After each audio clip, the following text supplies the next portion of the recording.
morning, children. Children, today I am going to take social for 9th class. Lesson 19, Human Rights and Fundamental Rights. So open your textbook, children.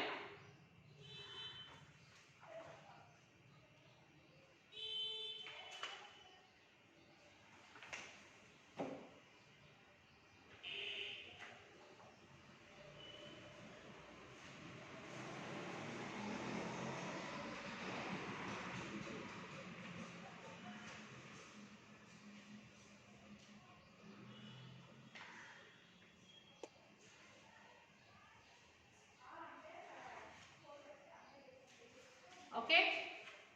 Yes, we came across various struggles of people to achieve equality with others in the previous chapter. So in previous chapter we have learned that how people have struggled to achieve their equality. Okay. Yet even after independence, different forms of discrimination have not completely vanished. So after a lot of struggle also, even after getting the independence also, this discrimination have not been completely vanished. The makers of the Indian Constitution were aware that it is not easy to wipe out all forms of discrimination.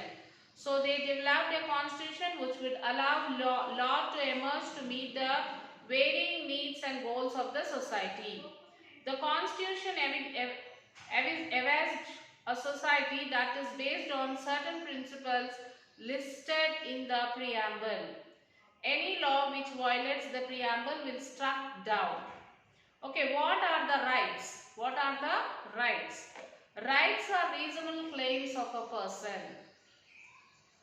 Okay, these claims are protected by law. The rights which claim from the person is protected by law. All of us would like to live happily without being made to feel inferior. Similarly, we have the responsibility to allow others to enjoy their rights as well. So, as how we think that we should lead our life without any problems, so such things we have feel inferior, isn't it? So, in the same way, we should leave others also to enjoy their rights as well. Your rights come with the responsibility to protect and respect the rights of other persons as well. So it is our right to respect and protect others' rights also. The concept of equal rights has been a changing on. We have seen elsewhere that not everyone was treated equally all the time. Black people were traded as slaves, women were not given the right to property and so on. So, but today we would consider these as injustice and a violation of that person's right. So, it is an injustice for the people. Like the black people were traded as the slaves and women were not given a right to the proper right to property. So, these all are injustice towards them. Rights also become significant in the context of democratic system. Democratic systems strive to preserve equal ground for all. They allow people to express their opinion and make choices, including the choices of being represented by people they believe in. This choice is called a vote. Democracy safeguards not just the majority but also the minorities. Democracies place all people, whether majority or the minority, on the same plane. The Indian Constitution ensures that each person's right, irrespective of caste, race, gender, religion and creed, are protected. However, there are some rights which are so fundamental to personhood that they have been given statutory and guaranteed in the Constitution. They are known as fundamental rights.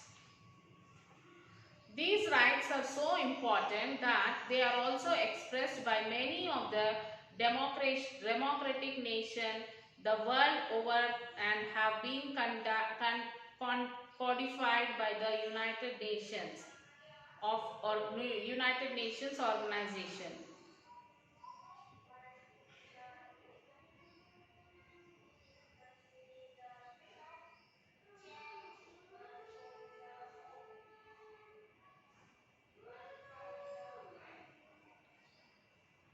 Okay, and find a place in the Universal Declaration of Human Rights, that is UDHR.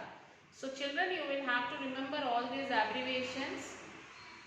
Okay, that is why I asked you to read the lesson. If you read the lesson, you will be remembering the dates, years and the abbreviations, places, all these things you can remember.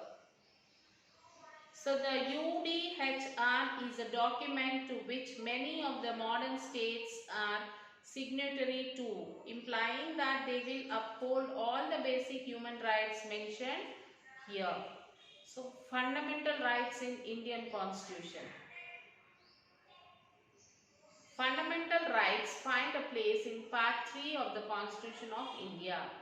These rights give people a protection from oppressive government and place a duty on the government to uphold them.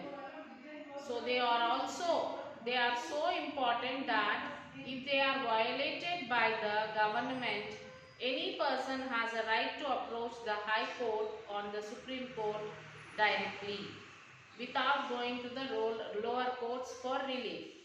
Writ is an authority given to the court is issue directions to the government to protect and enforce any constitutional right.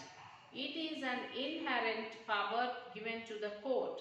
The court can suo motu on its own motion, take cognizance of the violation of the fundamental rights. So the fundamental rights are like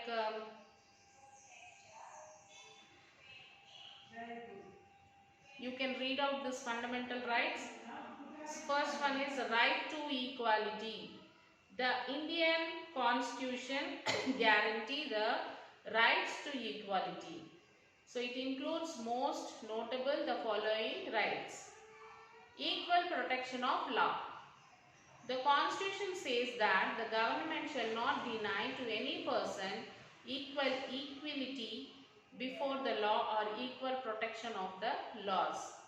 This means that the laws apply in the same manner to all regardless of a person's income, status, background, etc.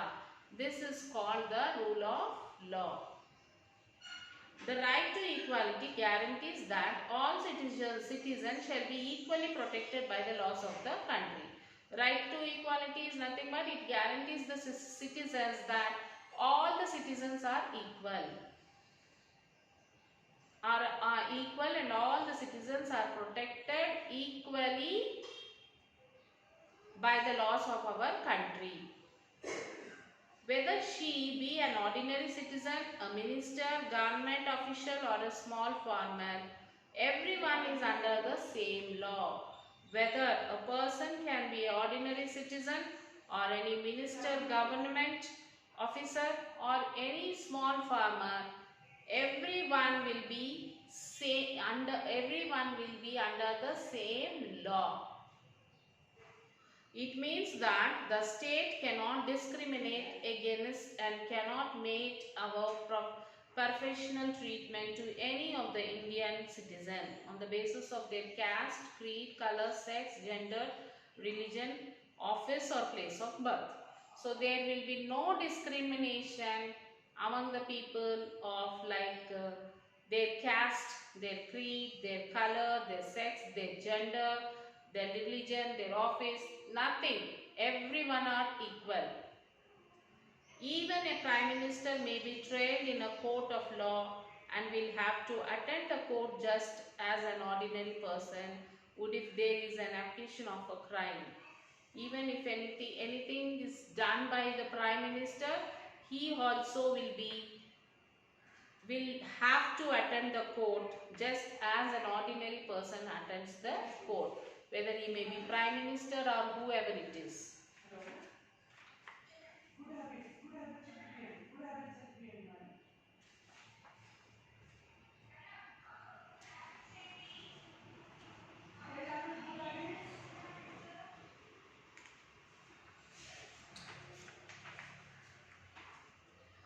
the same way. If some official is found guilty of a crime, then he or she should be given the same punishment as applies to any other person. No one can claim special treatment because of his or her class or background. So no one is given any special treatment by seeing their background. Everyone is equal. In the modern state, the executive arm of the government is armed with vast powers in the matter of enforcing bylaws and regulations, as well as in the performance of the number of other functions. The Equality Clause prevents such power from being exercised in a discriminatory manner. The second one is social equality. Another feature of this right is social equality. The state shall not discriminate against any citizen on grounds of religion, race, caste, sex and place of birth or any of them.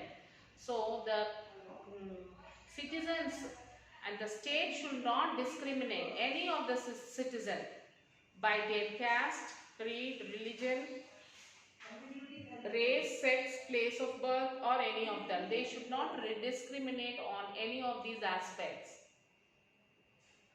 Further, on the basis of any of these grounds, a citizen cannot be denied access to shops, public restaurants or the use of wells, tanks, roads and places of public resort maintained wholly or partly out of state funds, or those which are dedicated to the use of the general public. The significance of the article is that it is a guarantee against every form of discrimination by the state on the basis of religion, race, caste or sex.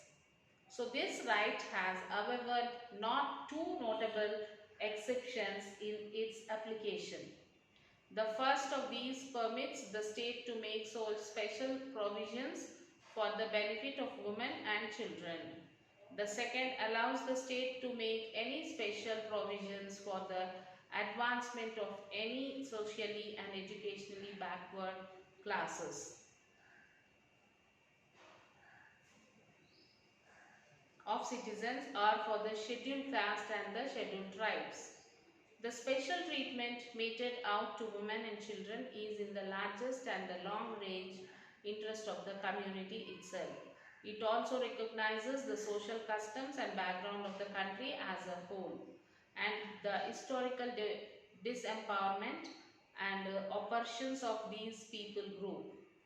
In an attempt to uphold this right, laws governing civil matters like property laws today have been amended to include women as co-occurrences in joint family property.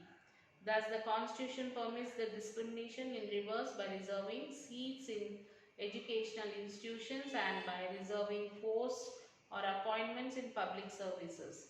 The extent of such reservations assumes great importance for the citizens, for the general public and for the state. For example, medical college must admit a certain percentage of the students who belong to OBC, SC or ST. And the next one is equality of opportunity. The Constitution guarantees equality of opportunity for all citizens in matters relating to employment or appointment to any office under the state. No citizen shall go on grounds religion, race, caste, sex, decent place of birth, resident, be ineligible for discriminated against in respect of employment or office under the state. However, a notable exception that lies in this right is that the state can make provisions for the reservation of post in favor of any background class of citizen in the state feels it is not adequately represented in the service under the state. That is, the state may also reserve posts for members of backward classes, scheduled castes or scheduled tribes which are not adequately represented in the service under the state to empower and lift the weaker section of the society. Abolition of untouchability. The Constitution in no uncertain terms abolishes untouchability and its practice in any form. Further, the practice of untouchability is an offence and anyone doing so is punished by law, even attracting a jail term. The Protection of Civil Rights Act provides penalties for preventing a person from entering a place of worship or from taking water from a tank or well.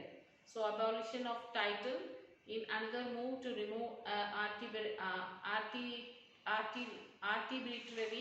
and unequal classifications of the aristocratic class and bourgeoisie. The constitution prohibits the state from conferring any titles. The British government had created an aristocratic class known as Rao Bahadurs and Khan Bahadurs in India. These titles were also abolished. Citizens of India cannot accept titles from a foreign state. However, military and academic distinctions can be conferred on the citizen of India.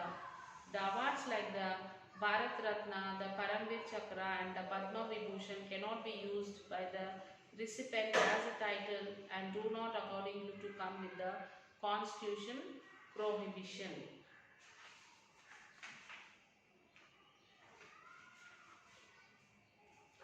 So, right to freedom.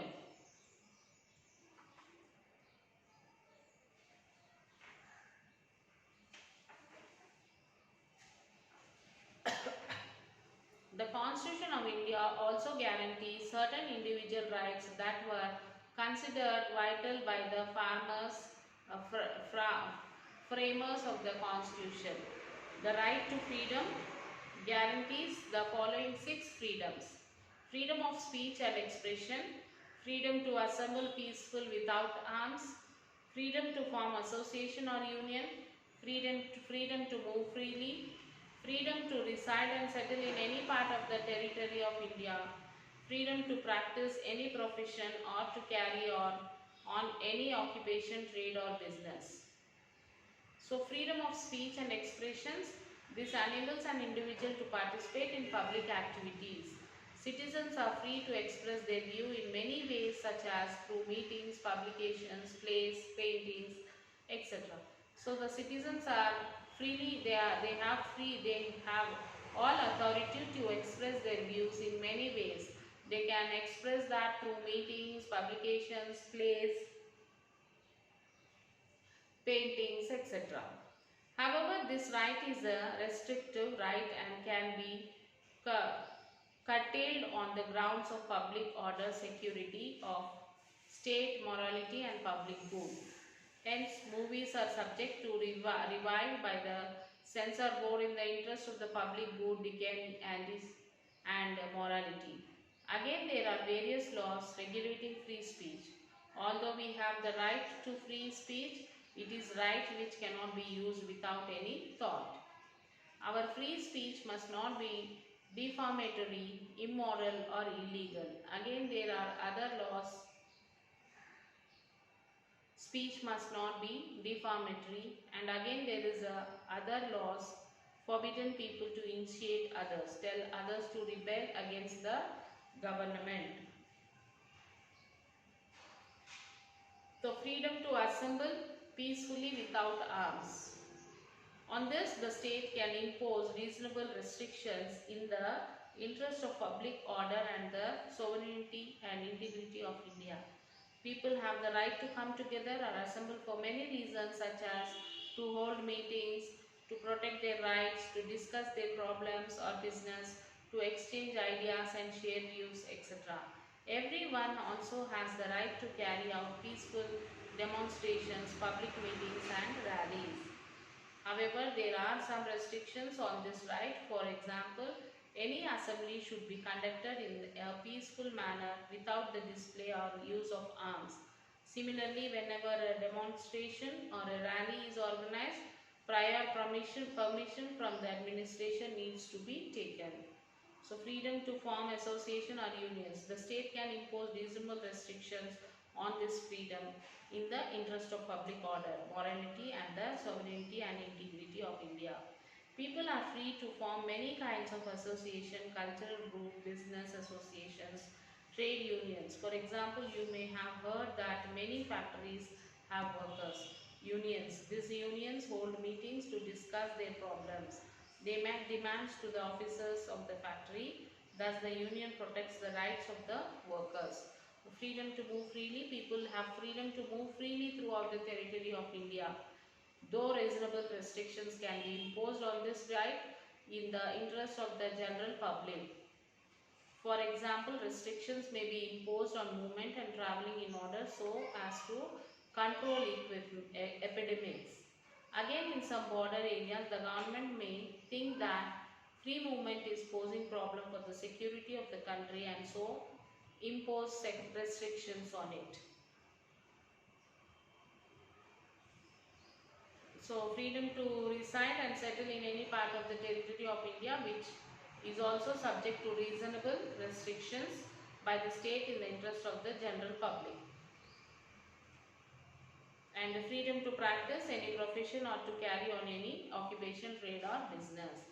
So this you have to read this, children, up to here till where I have explained you. Read the lesson and write first and second question answer in your classwork book.